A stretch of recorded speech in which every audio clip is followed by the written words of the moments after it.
Champion. आप सभी का स्वागत है हमारे चैम्पियंस वाला 3.0 में। तो आज हम लोग गोल्डन पढ़ाई के तरफ समझने वाले हैं हमारी अर्थव्यवस्था में पहला चैप्टर का पूरा फुल क्वेश्चन आंसर। तो चलिए, आप सभी का स्वागत है हमारे चैनल में चैम्पियंस वाला 3.0 गोल्डन पढ़ाई में।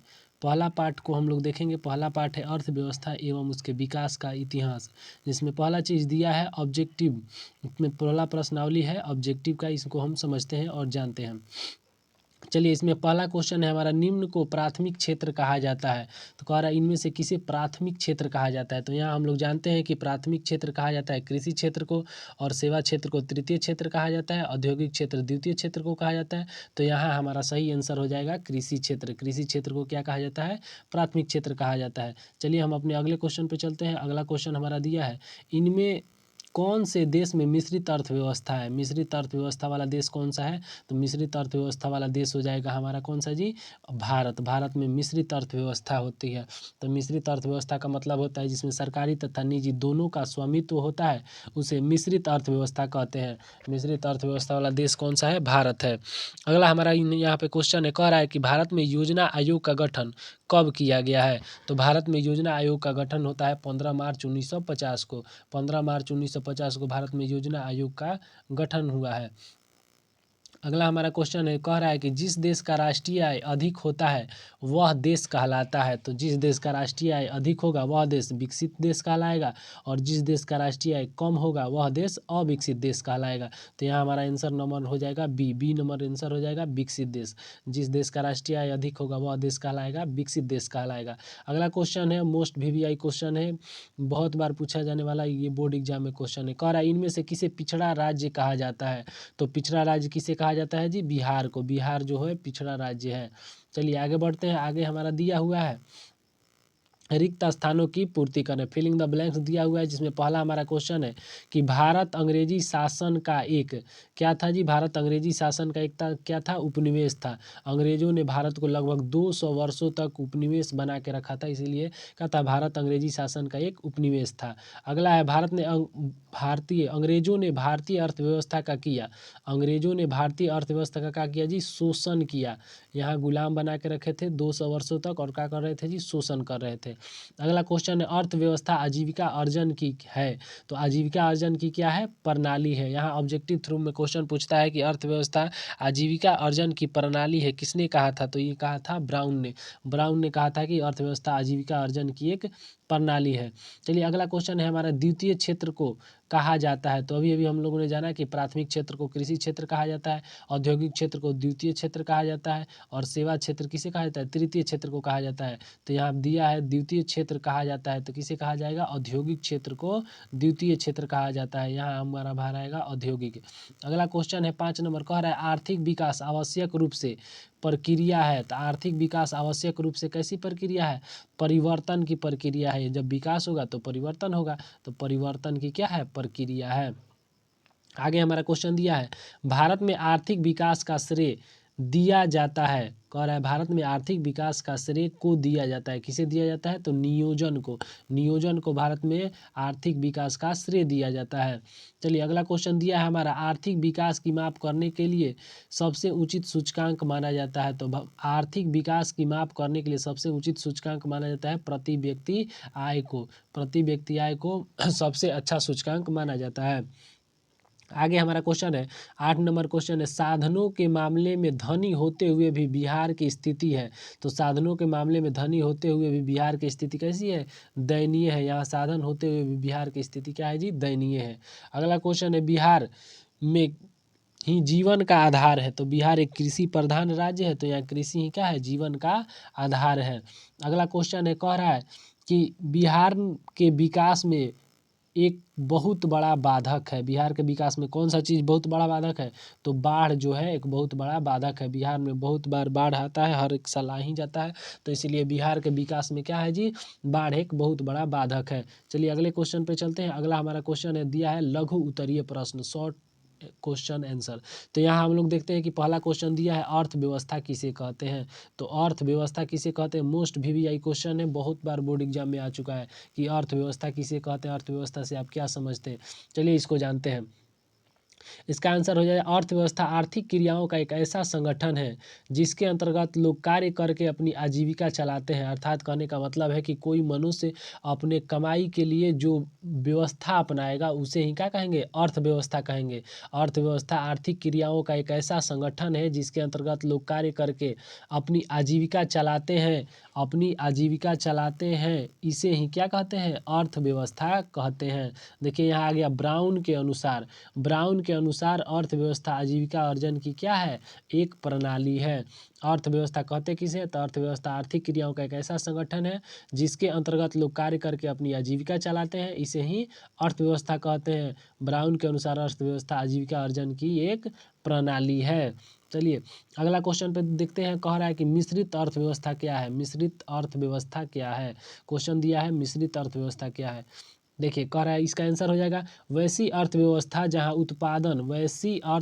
जहां उत्पादन के साधनों पर निजी तथा सरकारी दोनों का स्वामित्व होता है, उसे मिश्रित अर्थव्यवस्था कहते हैं। स्वामित्व का मतलब हो गया जैसे मालिकाना, यानी कि जहां दोनों होगा, निजी और सरकारी दोनों क्या होंगे, मालिक होंगे, दोनों देख रेख करेंगे, उसे ही क्या कहेंगे, मिश्रित अर्थव्यवस्था कहेंगे, उसे मिश्रित अर्थव्यवस्था कहते हैं।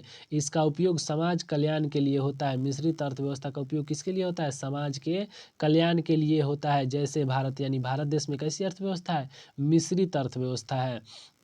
अगला हमारा क्वेश्चन है सस्टेनेबल डेवलपमेंट क्या है, या चाहे सतत विकास क्या है। सस्टेनेबल डेवलपमेंट को समझते हैं। कह रहा है कि सतत विकास क्या है। उत्तर हो जाएगा सतत विकास विकास की वैसी प्रक्रिया है, सतत विकास विकास की वैसी प्रक्रिया है जो पर्यावरण के क्षति पहुँचाए बिना मौजूदा पीढ़ियों के साथ साथ भविष्य की ज़रूरतों का भी ध्यान में रखती हो, उसे सतत विकास कहते हैं। अर्थात कहने का मतलब है कि जो अभी की पीढ़ी है उसकी ज़रूरतों के साथ साथ जो आने वाली पीढ़ी है उसकी ज़रूरतों का भी क्या रखे, ख्याल रखे, ध्यान रखे, उसे ही क्या कहेंगे, सस्टेनेबल डेवलपमेंट कहते हैं। चलिए अगला हमारा क्वेश्चन दिया है कि आर्थिक नियोजन क्या है। क्वेश्चन नंबर 4 है कि आर्थिक नियोजन क्या है। इसको समझते हैं। आर्थिक नियोजन से तात्पर्य है कि किसी देश के साधनों एवं सेवाओं का निश्चित अवधि में पूर्वानुमान एवं कुशलतम उपयोग कर देश का आर्थिक विकास करना आर्थिक नियोजन कहलाता है। यानी कि जो संसाधन है, जो सेवा है, उसका पूर्वानुमान लगाया जाए और उसका कुशलतम उपयोग किया जाए, यानी सही ढंग से उसका उपयोग कर देश को आर्थिक रूप से क्या किया जाए, आगे बढ़ाया जाए, देश का आर्थिक विकास किया जाए, उसे ही क्या कहेंगे, आर्थिक नियोजन कहेंगे, यानी आर्थिक नियोजन कहलाता है। चलिए अगला कह रहा है कि मानव विकास रिपोर्ट अर्थात HDI, human development report, HDI नहीं है यहाँ, HDR है, यानी कि ह्यूमन डेवलपमेंट रिपोर्ट है। मानव विकास रिपोर्ट क्या है। कह रहा है मानव विकास रिपोर्ट UNDP के द्वारा पेश किया जाता है। मानव विकास रिपोर्ट को कौन पेश करता है, UNDP पेश करता है। यह एक रिपोर्ट होता है जिसमें विभिन्न देशों की तुलना शैक्षणिक स्तर, स्वास्थ्य स्थिति एवं प्रति व्यक्ति आय के आधार पर किया जाता है। अर्थात यहाँ जो मानव विकास रिपोर्ट है वो किसके द्वारा जारी होगा, UNDP के द्वारा जारी होगा। और ये जो UNDP जो करता है, जो तुलना करता है अनेक देशों में, वो किस आधार पर करता है, तो शैक्षणिक स्तर, स्वास्थ्य स्थिति, प्रति व्यक्ति आय के आधार पर करता है। चलिए अगला क्वेश्चन देखते हैं। कह रहा है आधारिक संरचना पर प्रकाश डालें, कि आधारिक संरचना क्या है, इसे आप क्या समझते हैं, आधारिक संरचना पर प्रकाश डालना है। आधारिक संरचना पर प्रकाश डालें। कह रहा है आधारिक संरचना का मतलब उन सुविधाओं तथा सेवाओं से है। आधारिक संरचना का मतलब उन सुविधाओं तथा सेवाओं से जो देश के आर्थिक विकास के लिए सहायक होते हैं।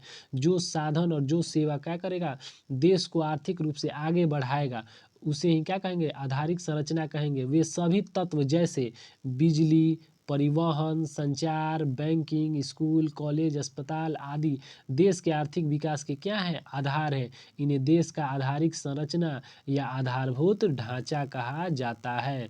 जिस देश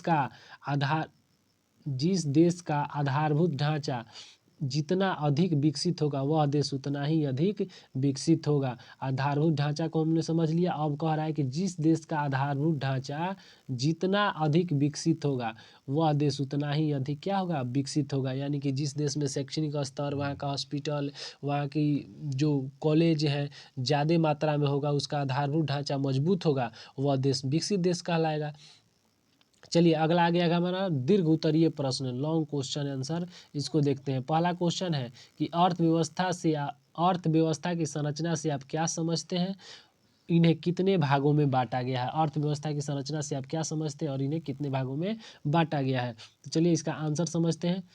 कह रहा है कि अर्थव्यवस्था की संरचना या ढांचा का अर्थ है, अर्थव्यवस्था की संरचना या ढांचा का अर्थ है विभिन्न उत्पादन के क्षेत्रों में अर्थव्यवस्था के विभाजन से। यानी जैसे जैसे उत्पादन होता है उनको अलग अलग क्षेत्रों में बांट दिया गया है।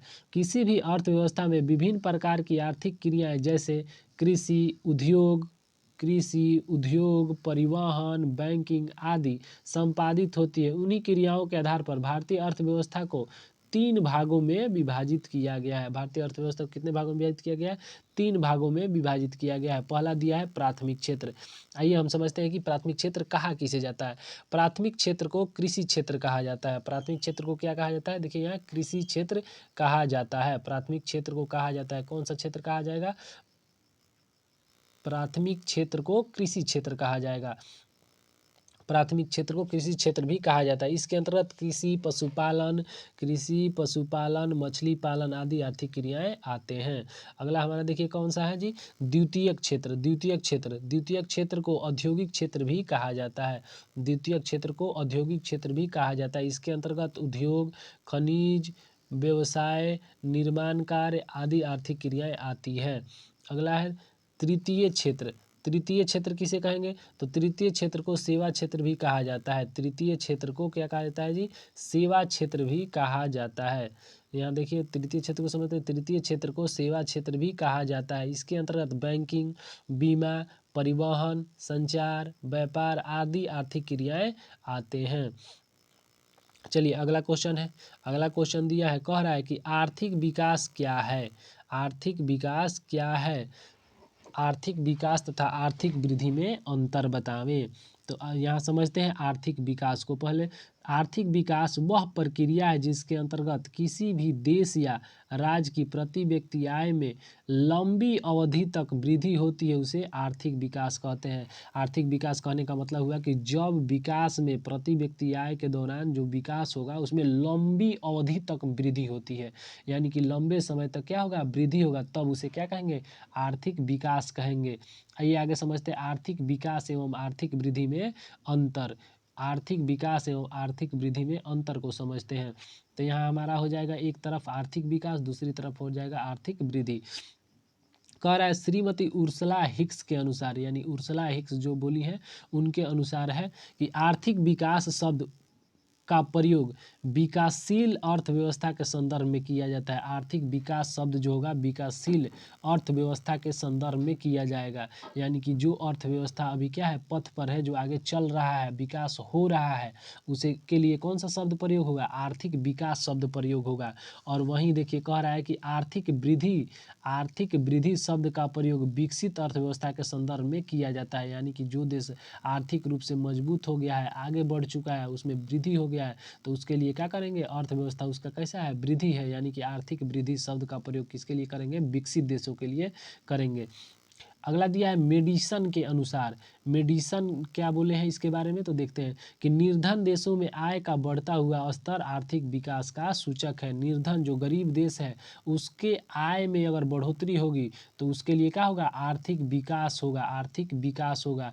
लेकिन अगर धनी देशों में आय बढ़ता हुआ स्तर आर्थिक वृद्धि का सूचक है। अगर धनी देशों का आय बढ़ता है तो वो कौन सा हो जाएगा, आर्थिक वृद्धि हो जाएगा। और वहीं गरीब देशों का आय बढ़ता है तो उसका हो जाएगा, आर्थिक विकास हो जाएगा। चलिए अगला क्वेश्चन है हमारा क्वेश्चन नंबर 3, आर्थिक विकास की माप कुछ सूचकांकों के द्वारा करें। आर्थिक विकास की माप करना है कुछ सूचकांकों द्वारा। तो आर्थिक विकास की माप एवं सूचकांक इस प्रकार हैं, कौन कौन है? पहला है राष्ट्रीय आय, दूसरा है प्रति व्यक्ति आय, तीसरा है मानव विकास सूचकांक। चलिए इन महत्वपूर्ण के द्वारा हम इस भारत के राष्ट्रीय आय को समझते हैं, देश दुनिया की। तो पहला है राष्ट्रीय आय। राष्ट्रीय आय क्या होता है जी? तो आर्थिक विकास की माप का एक प्रमुख सूचकांक राष्ट्रीय आय है। आर्थिक विकास को मापना है तो उसका प्रमुख सूचकांक कौन सा है? राष्ट्रीय सूचकांक आय है। कह रहा है कि जब किसी देश में एक वर्ष की अवधि में उत्पादित वस्तुओं एवं सेवाओं के मौद्रिक मूल्य के योग को राष्ट्रीय आय कहते हैं। जब किसी देश में एक वर्ष की अवधि में उत्पादित वस्तुओं एवं सेवाओं के मौद्रिक मूल्य के योग को राष्ट्रीय आय कहते हैं। और एक देश के पूरे एक वर्ष में उत्पादित वस्तु एवं सेवाओं को के मौद्रिक रूप में योग व्यक्त किया जाए उसे क्या कहेंगे? राष्ट्रीय आय कहेंगे। आगे दिया हुआ है कि जिस देश का राष्ट्रीय आय अधिक होता है, जिस देश का राष्ट्रीय आय अधिक होता है वह देश विकसित देश कहलाता है। जिस देश का राष्ट्रीय आय कम होता है वह देश अविकसित देश कहलाता है। अगला हमारा सूचकांक कौन सा है? प्रति व्यक्ति आय। प्रति व्यक्ति आय का होता है, इसको समझते हैं कि प्रति व्यक्ति आय देश में रह रहे व्यक्तियों की औसत आय होती है। औसत आय होती है। राष्ट्रीय आय को देश की कुल जनसंख्या से भाग देने पर जो भागफल आता है उसे प्रति व्यक्ति आय कहते हैं। तो यहाँ का हो जाएगा कि देश की कुल जनसंख्या से भाग देने पर, यानी कि जो राष्ट्रीय आय है उसमें देश की कुल जनसंख्या से जब भाग दिया जाएगा और जो भागफल प्राप्त होगा उसे ही क्या कहेंगे? प्रति व्यक्ति आय कहेंगे। प्रति व्यक्ति आय का सूत्र हो जाएगा प्रति व्यक्ति आय बराबर राष्ट्रीय आय बट्टा में कुल जनसंख्या हो जाएगा। चलिए अगला कौन सा सूचकांक है? मानव विकास सूचकांक। मानव विकास सूचकांक को समझते हैं कि मानव विकास सूचकांक से कैसे हो जाएगा। कह रहा है कि मानव विकास सूचकांक, मानव विकास सूचकांक आर्थिक विकास की माप का भी क्या है? सूचकांक है। इसके 3 सूचक है, जीवन आशा, शिक्षा प्राप्ति और जीवन स्तर। इन तीनों के तर्ज पर क्या मापा जाता है? मानव विकास सूचकांक मापा जाता है। कह रहा है मानव विकास सूचकांक इन्हीं तीनों सूचकांकों का औसत है जिसे पैमाने पर 0 से 1 के बीच, किसके बीच जी? 0 से 1 के बीच, 0 से 1 के बीच दर्शाया जाता है। जिस देश की एचडीआई का मतलब यहाँ हो जाएगा ह्यूमन डेवलपमेंट इंडेक्स अधिक होती है वह देश विकसित है, और जिस देश की एचडीआई कम होती है वह देश अविकसित देश कहलाता है। चलिए अगला हमारा क्वेश्चन है कि क्वेश्चन नंबर 4, बिहार के आर्थिक पिछड़े, मोस्ट वीवीआई क्वेश्चन है ये वाला।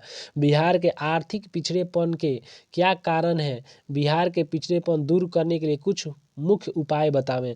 तो बिहार का जो आर्थिक पिछड़ेपन का कारण है और उससे उबरने का जो उपाय है उसको देखते हैं। कह रहा है कि बिहार के आर्थिक पिछड़ेपन का प्रमुख कारण है, पहला कारण है तेजी से बढ़ती हुई जनसंख्या, आधारिक संरचना का अभाव, कृषि पर निर्भरता, बाढ़ तथा सूखा से क्षति, औद्योगिक पिछड़ापन, और 6 नंबर है हमारा गरीबी। चलिए एक एक करके सबको समझते हैं। तेजी से बढ़ती हुई जनसंख्या, तो तेजी से बिहार में कैसी जनसंख्या बढ़ी है उसको समझते हैं। कह रहा है कि बिहार में जनसंख्या काफ़ी तेज़ी से बढ़ रही है। बिहार में जनसंख्या काफ़ी तेज़ी से बढ़ रही है।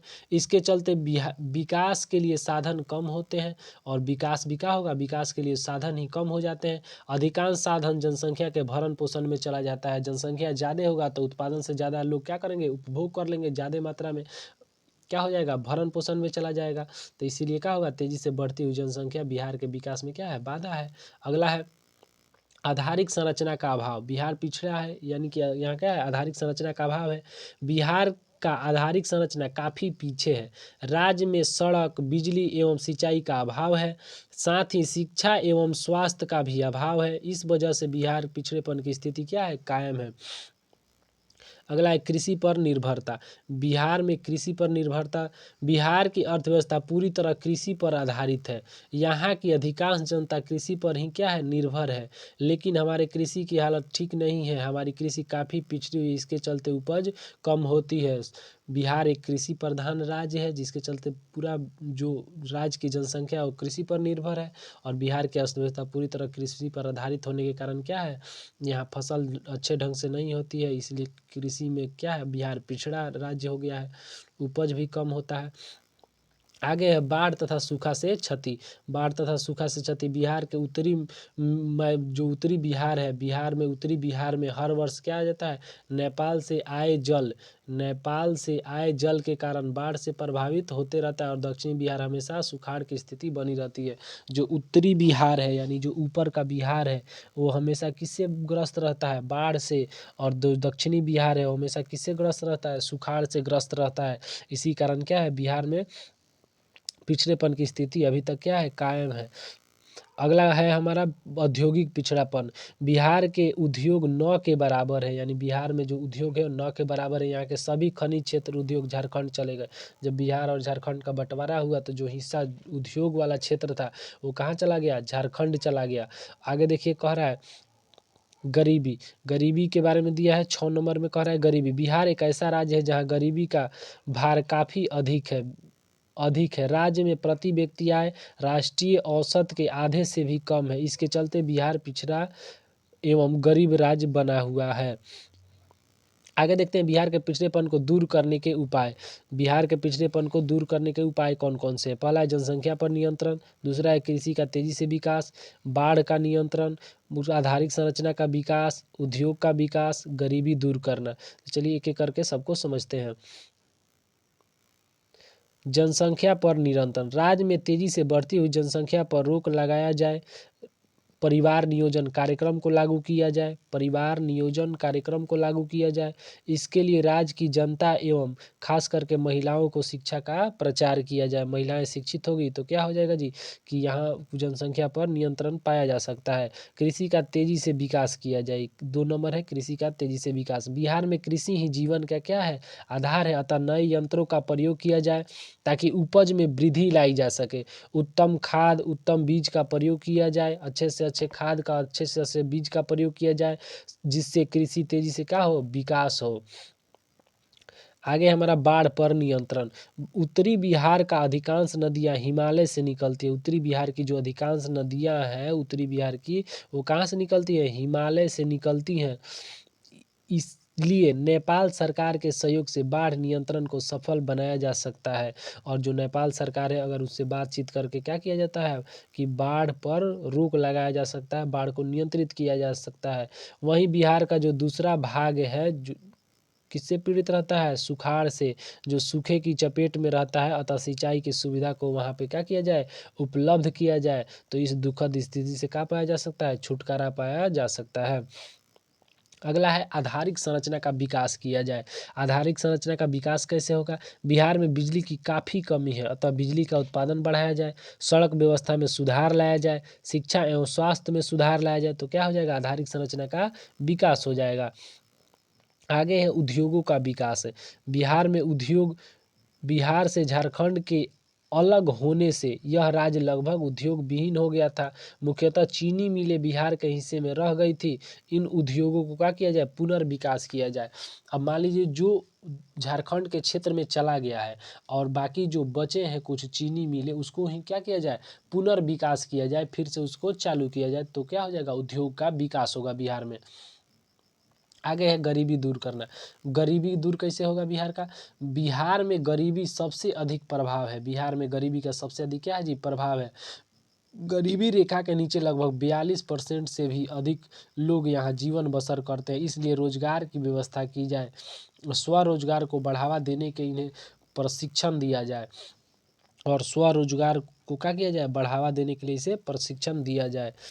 चलिए यहाँ हमारा अब कंप्लीट होता है। और ये जो क्वेश्चन आंसर हम लोगों ने किया है ये बेस्ट राइटिंग स्किल के साथ, बेस्ट राइटिंग स्किल है, बेस्ट राइटिंग स्किल है, बेस्ट राइटिंग स्किल के साथ हम लोगों ने इस क्वेश्चन को किया है। इस क्वेश्चन को आंसर राइटिंग में लिखने से आपको बोर्ड एग्जाम में कोई नंबर नहीं काट सकता है। जितने नंबर का आपका क्वेश्चन होगा फुल में फुल मार्क्स मिलेगा यहाँ से आपको। ये बेस्ट राइटिंग स्किल के साथ इसको क्या किया गया है, आपको तैयार किया गया है। अच्छे से इसको कवर कीजिए और रिमेंबर कीजिए। All the best, thank you.